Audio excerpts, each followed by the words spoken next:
우리 한 나라의 국문학자이고 박사이신 이어령 교수님이 계신데, 그분께서 지성에서 영성으로라는 책을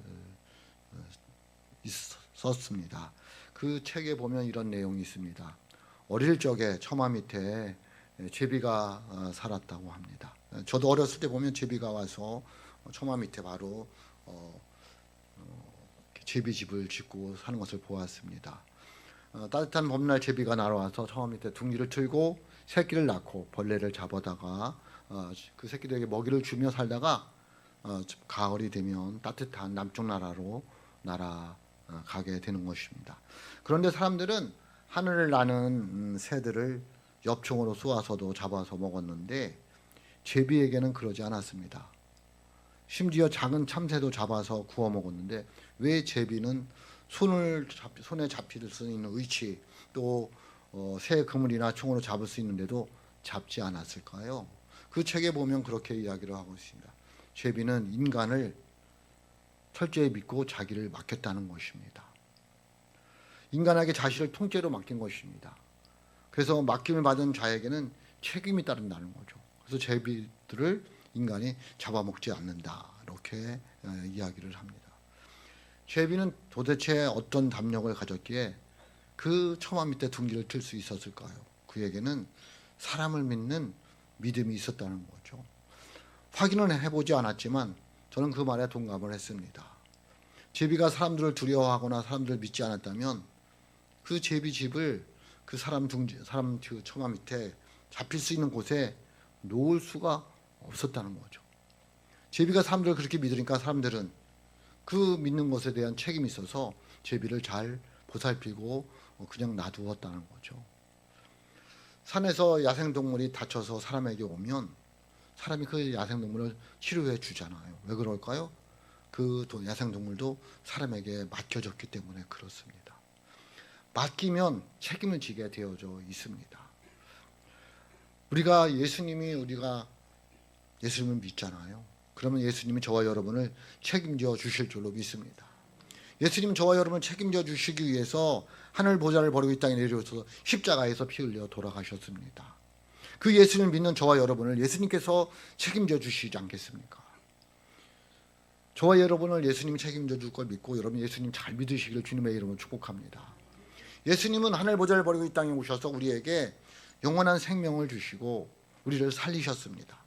그래서 그 영원한 생명을 받은 우리들도 우리 안에 예수 생명이 있어서 우리도 그 생명을 가지고 사람을 살리는 사람으로 살아가야 된다는 것이 주님이 우리에게 주시는 명령이고 부탁입니다. 그러므로 저와 여러분들이 하나님께 맡기고 살고 그리고 예수 생명을 가진 자들로서 그 생명으로 사람을 살리며 살아가는 믿음의 사람들이 될 수 있기를 주님의 이름으로 축복합니다. 오늘 말씀은 압달락에서 예수님께서 3차 갈릴리 사역을 마치시면서 하나님을 믿는 자들에게 교훈을 합니다. 뭐라고 교훈을 했느냐 하면 너희들 겸손과 관용으로 살아야 된다.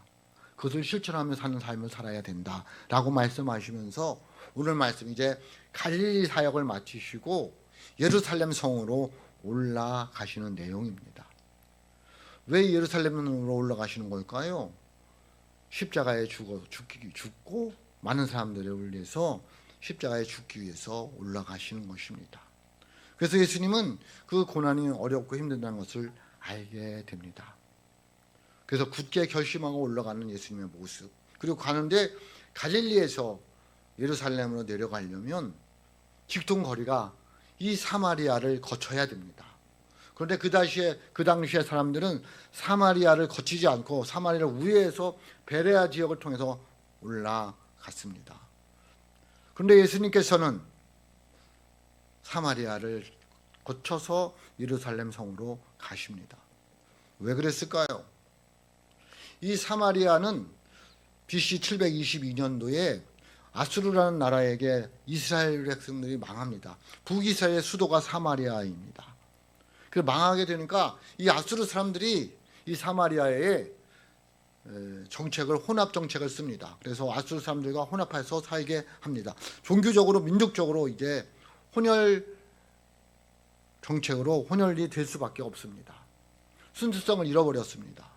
그래서 이 남유다에 있는 이 유대 사람들은 북이스라엘 이 사마리아 사람을 이방인 취급합니다. 사람 취급을 하지 않습니다. 우리 같은 동족이라고 생각하지 않습니다. 그래서 사마리아 사람을 멀리하고 사마리아 사람을 굉장히 무시하고 상종도 하지 않습니다. 그래서 사마리아를 거쳐가지 않는 거예요. 그럼에도 불구하고 예수님은 그 사마리아를 지나가신다는 거예요. 그런데 그 사마리아 사람들이 그 예수님의 일행을 받아주지 않습니다. 오늘 말씀 52절입니다. 52절 말씀 같이 봅니다. 같이 보겠습니다. 시작. 사자들을 앞서 보내심에 그들이 가서 예수를 위하여 준비하려고 사마리아의 한 마을에 들어갔더니 아멘. 사마리아는 예루살렘으로부터 67km 정도 떨어진 곳에 있는데 예수님께서 그 사마리아에 들어가시면서 제자들을 먼저 보냅니다. 사자를 먼저 보내는데 이 사자들이 누구일까요? 보냄을 받은 자들인데 아마도 추측하기를 야고보와 요한이었을 것이다 라고 얘기합니다. 왜냐하면 뒤에 야고보와 요한이 화를 내는 모습을 보면 그렇다는 거죠. 그래서 그들을 보내서 예수님을 위하여 같이 머물 곳을 예비하려고 보냈는데 그들이 받아주지를 않습니다. 53절 말씀입니다. 53절 같이 읽습니다. 시작. 예수께서 예루살렘을 향하여 가시기 때문에 그들이 받아들이지 아니하는지라. 아멘. 이 사마리아인들이 왜 안 받아주었는지 이유를 말하고 있는데 왜 안 받아주었을까요? 이 예수님과 일행들이 예루살렘으로 가시기 때문에 받아들이지 않았다는 거예요. 그 얘기는 무슨 말일까요? 이 사마리아 사람들이 예수님이 누군지를 알지 못하는 거예요. 그냥 순례자들, 예루살렘으로 가는 순례자들이구나 라고 생각해서 관심을 가지지 않은 것입니다. 예수님이 누군지 알지 못하는 거예요. 예수님은 사마리아 사람들을 구원해 주시기 위해서 가시는 것인데 사마리아 사람은 그를 알지 못하니까 받아들이지를 않는 거예요. 어쩌면 그게 우리들의 모습 아닐까 고민해 봐야 됩니다. 여러분 예수님을 알고 계십니까? 예수님이 여러분에게 와서 머물려고 하는데 여러분은 그 예수님을 영접하고 예수님과 동행하며 삶을 살아가고 있습니까? 아니면 이런저런 일로 배척하고 있지는 않습니까? 바쁘다고, 힘들다고, 시간이 없다고. 예수님 그냥 지나가십니다. 그걸 보고 제자들은 이렇게 이야기합니다. 54절입니다. 54절 같이 봅니다. 시작. 제자 야고보와 요한이 이를 보고 이르되 주여 우리가 불을 명하여 하늘로부터 내려 저들을 멸하라 하기를 원하시나이까. 아멘. 그런데 문제는 제자들도 똑같으더라는 거예요. 뭐가? 예수님을 알지 못하는 거예요. 예수님이 이 땅에 왜 오셨느냐는 거예요. 제자들은 정치적으로 이 로마를 멸망하고 정치적 메시아 왕을 이 땅에 세워서 우리가 예수님 따라 다니면 한 자리 얻겠구나 라고 해서 예수님을 따라 다녔다는 거예요. 그러니까 이 사마리아인들이 안 받아들이니까 불을 내려서 멸하자는 거예요. 어디를? 사마리아를. 예수님이 뭐라고 하십니까? 55절에 보면 이렇게 말씀하고 있습니다. 예수께서 돌아보시며 꾸짖으시고 라고 말씀하고 있는데 예수께서 돌아보시고 꾸짖으셨다라는 말씀 다음에 그 밑에 성경에 일부 보면 주어가 달려있습니다. 일이라고 달려있습니다. 그 일을 집어넣어야지 맞습니다. 제가 일을 집어넣고 다시 한번 읽어보겠습니다. 55절입니다. 예수께서 돌아보시며 꾸짖으시고 이르시되 너희는 무슨 정신으로 말하는지 모르는구나. 정신이 없구나 너희들이. 인자는 예수님은 사람의 생명을 멸망시키러 온 것이 아니요 구원하러 왔노라 하시고 라는 내용이 첨부되어져야 옳습니다. 예수님께서 이 땅에 오신 것은 사마리아에 오신 것은 뭐하러 오신 거예요? 구원하러 오신 거예요. 예수님이 이 땅에 오신 목적이잖아요. 뭐가? 소외되고 아프고 병들고 힘없고 그리고 죄인들을 구원하시러 이 땅에 오셨다는 거예요. 그래서 사마리아인도 그런 사람 속에 속하기 때문에 사마리아에 가서 내가 구원을 이루겠다라고 말씀하시는 거예요. 그런데 제자들도 모르고 사마리아 사람들도 모르는 거예요. 그래서 예수님을 배척하게 되었다는 거예요. 그 배척한 사마리아를 어떻게 합니까? 여러분, 사마리아로 갔다는 얘기는 예수님은 온 인류의 구원을 위해서 이 땅에 오셨다라는 것을 보여주는 거예요. 그러므로 저와 여러분들이, 온 세계 사람들이 예수님을 믿음으로 구원받아야 되는 것은 당연한 거예요. 모든 사람이 구원받아야 되는 것이 하나님의 뜻이고 예수님의 마음입니다. 그래서 예수님은 그것을 보여주기 위해서 사마리아로 내려가셨던 것이고, 그리고 예루살렘으로 올라가셨어요. 56절 함께 읽습니다. 56절입니다. 같이 읽습니다. 시작. 함께 다른 마을로 가시니라. 아멘. 받아들이지 않으면 다른 사람에게 가는 거예요. 다른 곳으로 가시는 거예요. 예수님이 마음 아파하지만 사마리아를 거쳐서 그냥 걸어가는 거예요. 왜? 받아들이지 않으니까. 오늘날 마찬가지입니다. 여러분이 예수님을 받아들이지 않잖아요. 그냥 가십니다. 예수님이 여러분에게 말씀을 하십니다. 여러 가지 모습으로 여러분에게 말씀을 하십니다. 받아들이지 않으면 그냥 가십니다. 여러분, 예수님의 말씀을, 예수님을 받아들이시고 예수님을 영접하는 은혜가 있을 수 있기를 주님의 이름으로 축복합니다. 예수님 오늘도 우리에게 이렇게 말씀하십니다. 요한복음 14장 6절입니다. 예수께서 이르시되 내가 곧 길이요 진리요 생명이니 나를 말미암지 않고는 아버지께로 올 자가 없느니라 라고 말씀하고 있습니다. 내가 길이요 진리요 생명이라고 말씀하고 있습니다. 그 생명 되신 너희는, 생명 되신 나를 너희는 받아들여야 된다. 영접해야 된다. 주님이 말씀하십니다. 여러분, 예수님을 영접하시길 주님의 이름으로 축복합니다. 그러면 예수의 생명이 내 안에 있다는 거예요. 죽어가는 우리들이 영원한 생명을 얻어서 다시 생명을 회복하는 하나님의 자녀로 살아갈 수 있다는 거예요. 그래서 저와 여러분들이 오늘 이 자리에 나와 있는 줄로 믿습니다. 왜? 저와 여러분 안에 예수 생명이 있기 때문에 그런 거예요. 그리고 예수님께서 이제 부탁을 하는 거예요. 누구에게? 예수 생명을 가진 자들에게. 내가 너희를 살린 것처럼 이제 너희들이 사람을 살려야 된다라는 것이 예수님이 오늘날 예수 생명을 가진 저와 여러분에게 부탁을 하는 거예요. 아니, 명령을 하는 거예요. 아니, 사명을 주셨어요. 어떤 사명? 사람을 살리라고. 뭐 하라고요? 사람을 살리라고. 사람의 죽고 달린 것이 너 손에 있다고. 왜? 내 안에 이 생명이 있기 때문에 그 예수 생명을 너희들이 전해줘야 된다. 그러면 사람이 산다는 거예요. 그러므로 저와 여러분들이 사람을 살리는 하나님의 사람들이 될 수 있기를 주님의 이름으로 축복합니다. 예수님이 승천하시면서 우리에게 주신 말씀이에요. 뭐라고? 사람을 살리라고. 사도행전 1장 8절 보면 이렇게 말씀하고 있습니다. 오직 성령이 너희에게 임하시면 너희가 권능을 받고 예루살렘과 온 유대와 사마리아와 땅끝까지 이르러 내 증인이 되리라 하시니라. 아멘. 증인이라는 게 뭐예요? 사람을 살리는 사람들이 되라는 거예요. 뭐해서? 복음을 전해서. 뭐해서? 십자가의 그 은혜를 전해서. 뭐해서? 예수님을 전해서 사람을 살리는 사람이 되어라. 그러기 위해서 너희들 성령을 받아야 된다. 성령 받으면 너 증인 돼야 된다 라고 말씀하시는 거예요. 또 마태복음 28장 19절로 20절에도 보면 이렇게 말씀하고 있습니다. 그러므로 너희는 가서 모든 민족을 제자로 삼아 아버지와 아들과 성령의 이름으로 세례를 베풀고 내가 너희에게 분별 모든 것을 가르쳐 지키게 하라. 볼지어다 내가 세상 끝날까지 너희와 항상 함께 있으리라 하시니라. 아멘. 뭐 하라는 거예요? 가르쳐 지키게 하라는 거예요. 뭐를? 하나님의 그 말씀을, 예수님을, 복음을, 십자가의 그 은혜를. 그래서 너희들 사람을 살리는 사람이 되어라 라고 주님이 말씀하고 계십니다. 여러분, 사람을 살리는 하나님의 사람들이 될 수 있기를 주님의 이름으로 축복합니다. 무엇으로 사람을 살릴 수 있습니까? 복음입니다. 예수님입니다. 십자가의 그 은혜입니다. 마가복음 16장 15절에 또 이렇게 말씀하고 있습니다. 또 이르시되 온 천하에 다니며 만민에게 복음을 전파하라 라고 말씀하고 있다. 왜? 그래야지 사람이 살 수 있으니까. 사람을 살리기 위해서는 내 안에 있는 예수 생명 가지고 복음을 전해야 됩니다. 예수님을 전해야 됩니다. 십자가의 그 사랑을 전해줘야지 그 사람이 살 수 있습니다. 사람을 살리는 하나님의 사람들이 다 되시는 우리 서원 베델의 가족들이 되시기를 주님의 이름으로 축복합니다. 어떤 사람이 물었어요. 당신은 그리스도인입니까?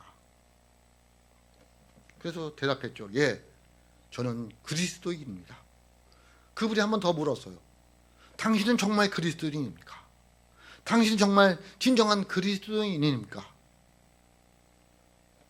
뭔가 수줍었어요.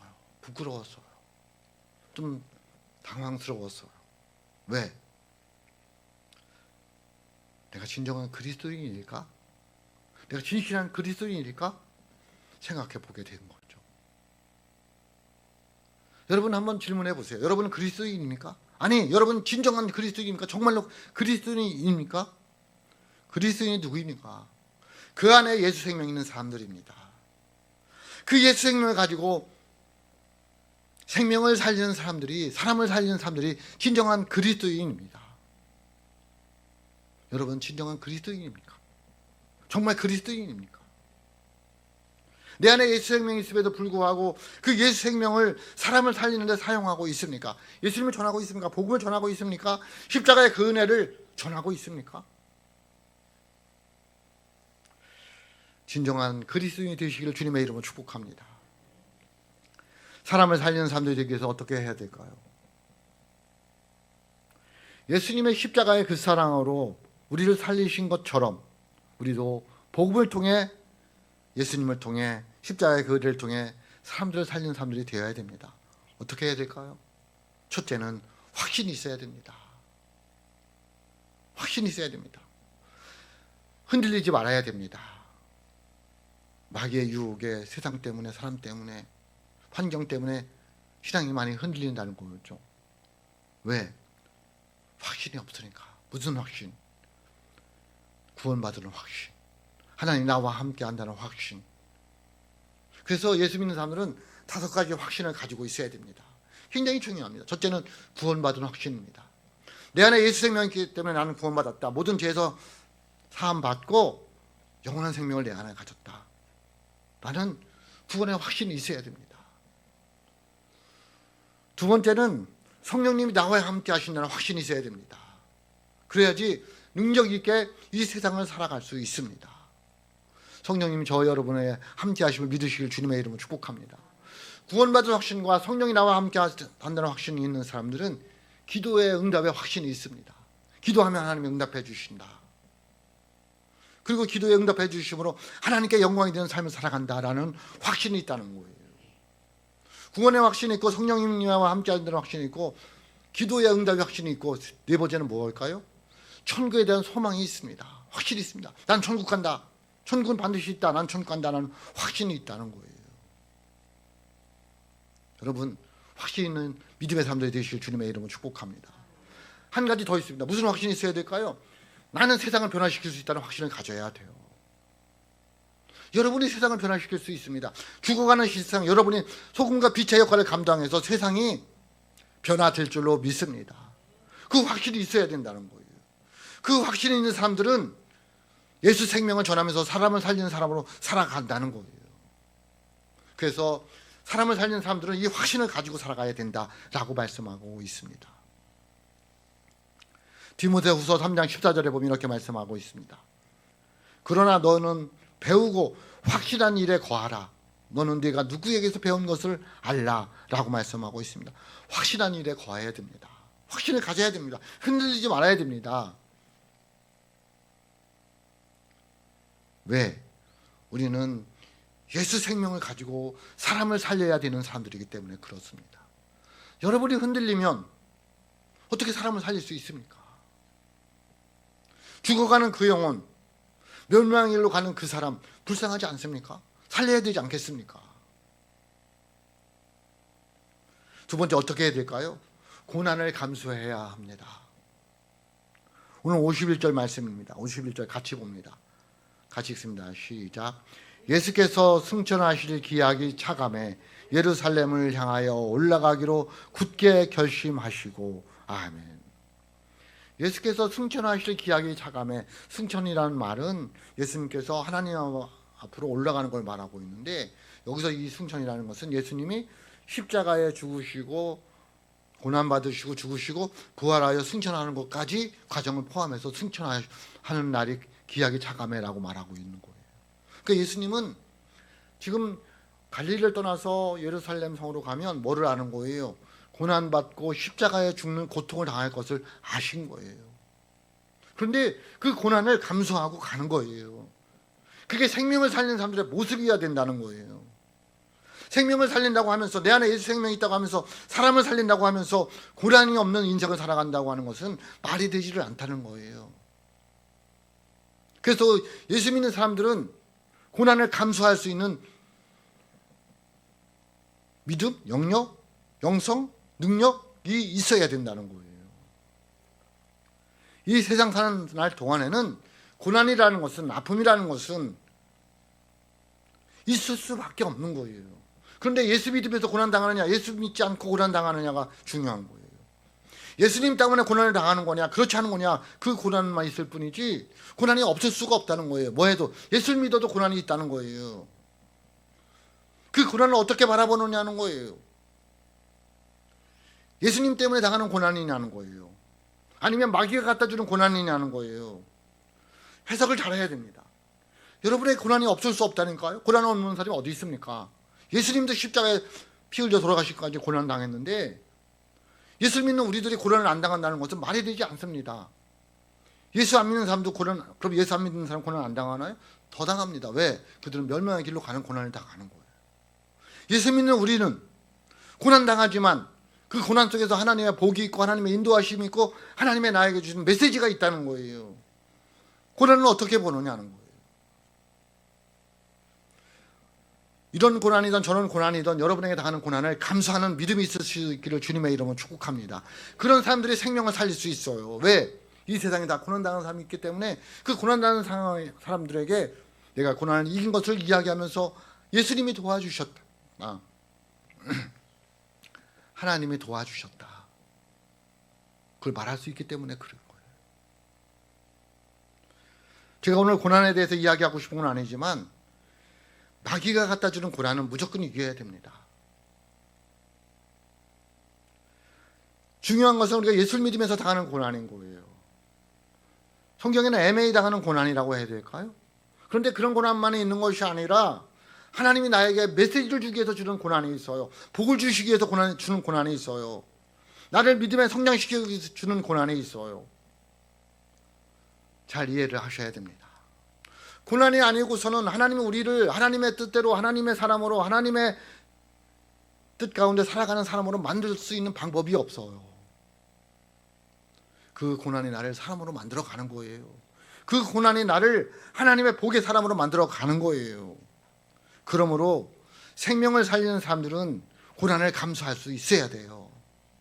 왜 나에게 이런 고난이 일어날까 원망하고 불평하지 말고, 이것을 통해서 하나님 나에게 주시는 메시지가 무엇일까, 무슨 복을 주시려고 하시는 것일까를 고민하면서 그 고난 속에서 하나님의 음성을 들을 수 있어야 되는 거예요. 그러면 고난을 감수할 수 있어요. 그 고난을 감수하면 생명을 살리는, 사람을 살리는 하나님의 사람들로 살아갈 수 있다는 거예요. 그래서 고난은, 그런 의미에서 고난은 우리에게 유익한 것일 수 있다는 거예요. 여러분 고민해 보세요. 그런 어려움이 있었기 때문에, 그런 아픔이 있었기 때문에, 그런 고난이 있었기 때문에 정신 차릴 때가 있어요. 네? 나에게 있는 이 고난 때문에, 이 아픔 때문에 정신을 차린다니까? 아, 이렇게 예수 믿으면 안 되겠구나, 잘 믿어야 되겠다. 그러므로 여러분, 생명이 있는 사람들은, 사람을 살리는 사람들은 고난을 감수할 수 있는 믿음이 있어야 된다. 그것을 어려운 말로 사명이라고 이야기하는 거예요. 사명이 없는 그리스도인이 없어요. 다 사명이 있어요.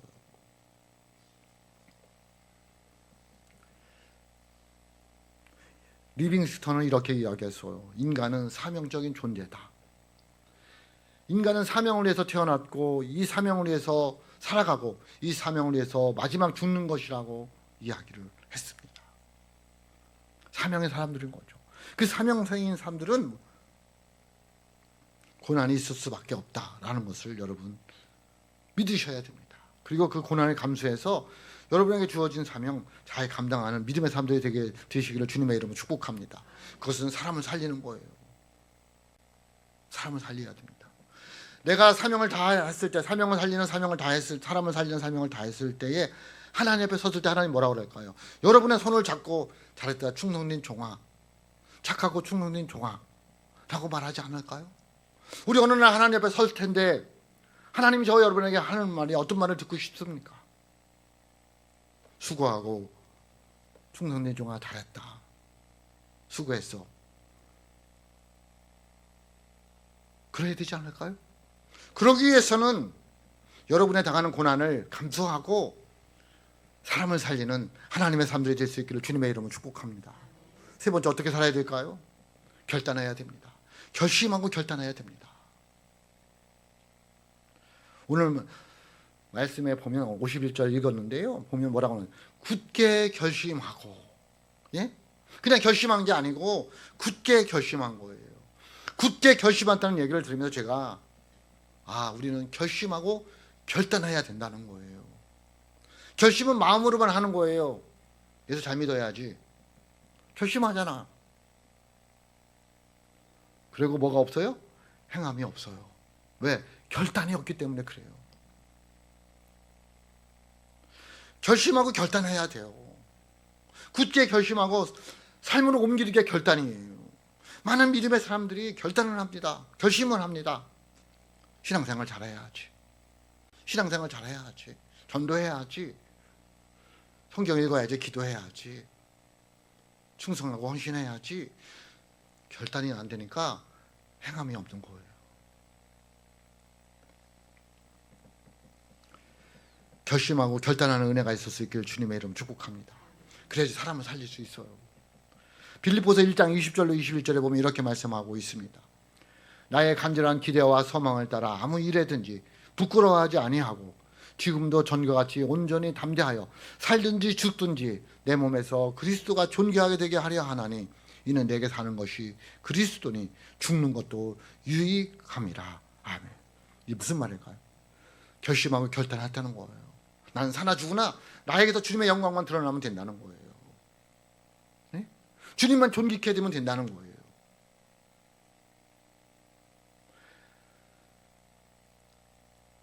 어디에 뛰어들어서?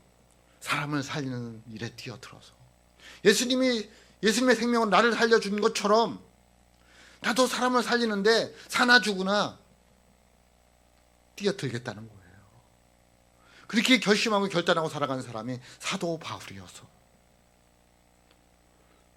여러분, 저와 여러분도 결심하고 결단해야 되지 않을까요? 예수님의 생명을 얻어서 천국을 소망하고 천국 백성이 되어 살아가는 저와 여러분들이 결심하고 결단해서 예수님이 그렇게도 부탁하고 원하는 사람을 살리는 사람으로 살아가야 되지 않을까요? 결심하고 결단이 있는 하나님의 사람들이 되시기를 주님의 이름으로 축복합니다. 주님은 오늘도 우리에게 부탁을 하십니다. 생명을 가지고 사람을 살려라. 네 옆에 있는 사람 불쌍히 여겨라. 너하고 함께 있는 사람 이웃 살려라. 어떻게? 복음을 가지고 십자가의 그 은혜로 예수님의 이름으로.